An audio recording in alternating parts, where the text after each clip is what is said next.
1857 के विद्रोह के बाद ब्रिटिश इंडिया का जो एडमिनिस्ट्रेटिव पावर था, सबसे पावरफुल पद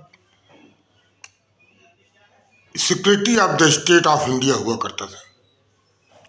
ईस्ट इंडिया कंपनी की सत्ता समाप्त हो जाने के बाद हिंदुस्तान पर कंट्रोल करने के लिए ब्रिटेन के संसद ने सबसे पावरफुल पद बनाया था सेक्रेटरी ऑफ द स्टेट, जो इंडियन सब कॉन्टिनेंट पर जो है गवर्न करता था, सारे इंडियन सब कॉन्टिनेंट को गवर्न करता था। वो वाइस राय से भी बड़ा पद उसका होता था। सारे ICS secretary of the state को रिपोर्ट करते थे। सारी प्रशासनिक ढांचा हिंदुस्तान की secretary of the state control करता था, जो आज के समय में चीफ सेक्रेटरी के तरह पावरफुल हुआ करता था। ईस्ट इंडिया कंपनी का जो बोर्ड ऑफ डायरेक्टर्स का सारे पावर जो है सेक्रेटरी ऑफ द स्टेट में सन्निहित हो गए।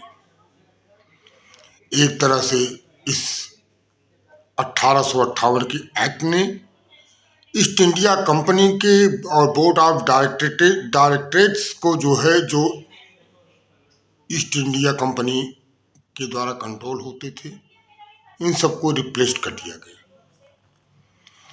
पहला secretary of the state Lord Stanley बनते हैं। 1858 से 1859 तक उनका एडमिनिस्ट्रेशन चलता है। वाइसराय यद्यप क्राउन का रिप्रेजेंट करता था, लेकिन वाइसराय से भी ज्यादा powerful secretary of the state हुआ करता था ये पद। लॉर्ड स्टेनली के बाद चार्ल्स वुड आते हैं। 1859 से 1859 से लेकर 1866 तक का शासन उनका रहता है। लंदन में बैठा करता था सेक्रेटरी ऑफ द स्टेट, और जितने भी पॉलिसी होते थे सब इंडियन सब कॉन्टिनेंट के, उसी के हस्ताक्षर से जारी हुआ करते थे। तीसरे सेक्रेटरी ऑफ द स्टेट जो है जॉर्ज विस्काउंट बनते हैं 1866 में। उसके बाद लॉर्ड रैंडोल्फ चर्चिल आते हैं 1883 से 1886 तक सेक्रेटरी ऑफ द स्टेट रहते हैं। फिर रॉबर्ट विस्काउंट क्रॉस 1886 से 1892 तक। चर्चिल के बाद जॉर्ज कैम्पबेल 1874 में, और रॉबर्ट विस्काउंट क्रॉस 1886 से 1892 तक सेक्रेटरी ऑफ द स्टेट हुआ करते थे। जॉर्ज ब्रॉडरिक 1905 में state secretary of the state थे, जिन्होंने बंगाल विभाजन की पॉलिसी बनाई थी। जॉर्ज ब्रॉडरिक इस बंगाल विभाजन का जो राष्ट्रीय आंदोलन चला हुआ था, कर्जन के साथ ब्रॉडरिक भी जो है टारगेट पर हुए थे। यद्यप कर्जन वाइली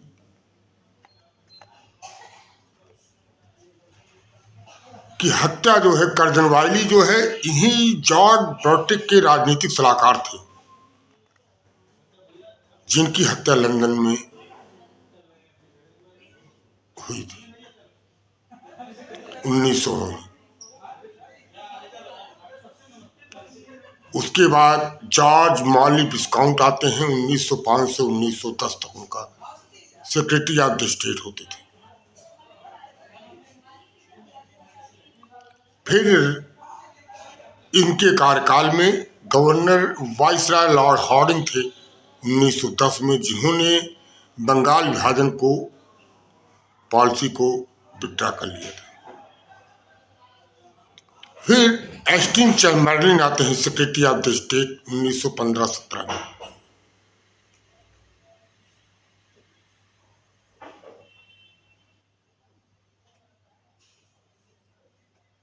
इस तरह से सेक्रेटरी ऑफ द स्टेट एक पावरफुल पद हुआ करता था जो 1858 तक से लेकर 1915-17 तक कंटिन्यू रहा। और प्रथम विश्व युद्ध में एस्टिन चैम्बरलिन 1915 से 17 स्टेट ऑफ सेक्रेटरी थे, तो उसी समय प्रथम विश्व युद्ध हुआ था। उसके बाद जब नेशनल मूवमेंट चल रहा था, सबने अवज्ञा आंदोलन, असहयोग आंदोलन, उस समय मॉन्टेगू चेम्सफोर्ड सुधार आया था। तो मॉन्टेगू जो थे 1917 से 1922 तक सेक्रेटरी ऑफ द स्टेट थे। चेम्सफोर्ड यहाँ की वाइसराय थे। तो मॉन्टेगू चेम्सफोर्ड जो सुधार जो एक्ट आया था इंडियन पॉलिटी का, जो इंडियन पॉलिटी के बारे में, यहाँ की राजनीतिक व्यवस्था के बारे में, यहाँ के नागरिकों के अधिकार के बारे में जो मॉन्टेगू चेम्सफोर्ड सुधार आया था, उसमें Montagu he secretary of the state थे उस समय 1917 से 1922 तक। फिर 1922 1925 में असहयोग आंदोलन के दौरान विलियम पील विस्काउंट जो थे सेक्रेटरी ऑफ द स्टेट थे। फिर जब द्वितीय विश्व युद्ध चल रहा था तो उसमें सेक्रेटरी ऑफ द स्टेट थे ली एमरी। 1940 से 1945 के दौरान secretary of the state Lee Amery थे। ली एमरी के बाद फ्रेडरिक पैथिक लॉरेंस आते हैं जो 45 से अप्रैल 47 तक सेक्रेटरी ऑफ द स्टेट रहा करते थे। फ्रेडरिक पैथिक लॉरेंस 1945 से अप्रैल 47 तक, और ली एमरी जो है 1940 से 1945 तक सेक्रेटरी ऑफ द स्टेट रहा करते थे। अप्रैल 47 में William here secretary of the state बन के आए थे जो 1947 तक थे, और इन्हीं के काल में इंडिपेंडेंट एक्ट आया और हिंदुस्तान आजाद हुआ था। लेबर पार्टी के शासन था। लेबर पार्टी के प्रधानमंत्री थे क्लेमेंट एटली। क्लेमेंट एटली प्रधानमंत्री थे और secretary of the state William हेरे थे उस समय। इस तरह से देखते हैं कि जो सेक्रेटरी ऑफ द स्टेट बहुत ही पावरफुल हुआ करते थे। वेस्टन चर्चिल 1940 और 45 के दौरान जो है कंजर्वेटिव पार्टी के प्रधानमंत्री थे, और उन्हीं के ही कार्यकाल में द्वितीय विश्व युद्ध शुरू हुआ था। वेस्टन चर्चिल 1940-45 में लेबर पार्टी आती है और क्लेमेंट एटली प्रधानमंत्री बनते हैं। जिस समय देश आजाद हुआ उस समय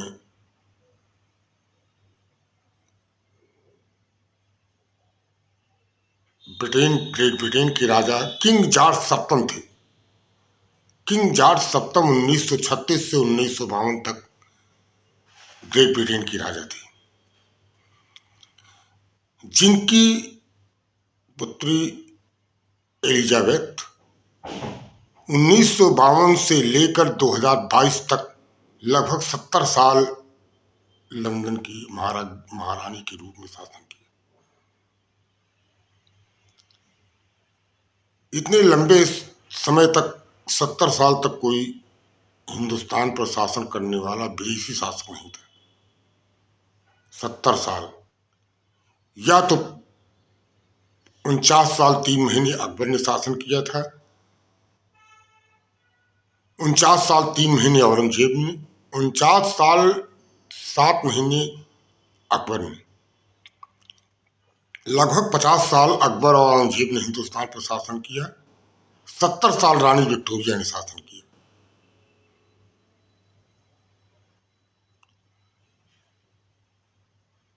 रानी विक्टोरिया ने शासन क्या किया? रानी विक्टोरिया ने अपने पद पर 70 साल तक शासन किया।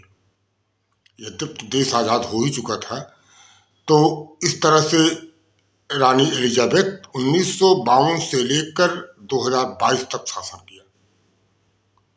इसके पहले रानी विक्टोरिया 1837 से 1902 तक 63 साल हिंदुस्तान पर शासन किया था।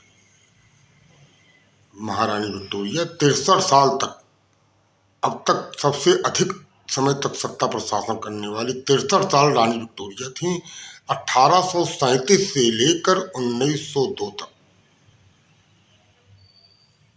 18 साल में वहां की रानी बनती हैं, एम्परर ऑफ द इंग्लैंड, और अपनी मृत्यु तक 1902 तक शासन किया। लगभग 63-64 साल शासन किया था। 1837 से लेकर 1901। 1876 में ब्रिटिश सांसद ने, पार्लियामेंट ने रानी विक्टोरिया को king of the British king जो है हिंदुस्तान का घोषित किया था, आधिकारिक रूप से 1876 में। यद्यप 1858 की क्रांति के बाद हिंदुस्तान सीधे ब्रिटिश क्राउन के अधीन ले लिया गया, लेकिन उसकी आधिकारिक घोषणा लोक संसद, ब्रिटेन के सांसद जो है पार्लियामेंट ने 1876 में किया। तो 1876 में एम्परर ऑफ द इंडिया घोषित हो गई महारानी विक्टोरिया,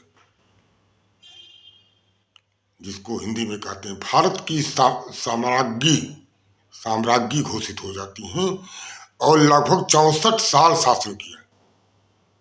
उनके पुत्र एडवर्ड सप्तम फिर आते हैं 1902 से एडवर्ड सप्तम शासन करते हैं।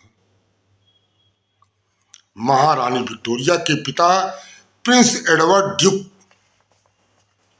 की मृत्यु के बाद 1837 में रानी Victoria king of the England घोषित होती है।